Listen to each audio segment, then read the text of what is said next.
আমার হাতে যে গাছটি দেখতে পাচ্ছেন এটাকে মূলত বলে সবাই হাসনা হেনা ফুল গাছ। কথিত আছে যে এই গাছের ফুলের ঘ্রাণে সাপ আসে। আসলে কথাটা অতটা সত্য না হলেও এর যে মিষ্টি একটা গন্ধ, কড়া গন্ধ, এই গন্ধে কিন্তু বিভিন্ন পোকামাকড় কিন্তু আকৃষ্ট হয়। তবে এটি একটি ফুল গাছ হলেও এর কিন্তু বেশ কিছু ভেষজ গুণ আছে। বিশেষ করে এই ফুলের যে একটা মিষ্টি কড়া গন্ধ আছে সেটা কিন্তু আমাদের একটা মানসিক প্রশান্তি দেয়।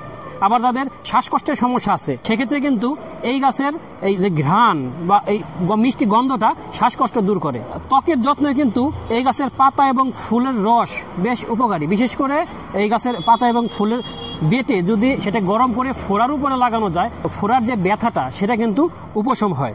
আবার যাদের পেটের সমস্যা আছে, বিশেষ করে আমাশা, বদহজম, এই পাতা এবং ফুলের রস খেলে কিন্তু বদহজম, আমাশা এগুলো কিন্তু দূর হয়। যাদের শরীরে দুর্বলতা আছে, বিশেষ করে হাসনা হেনা গাছের শিকড় এবং পাতা সেবনে তাদের শরীরের দুর্বলতা কিন্তু দূর হয়।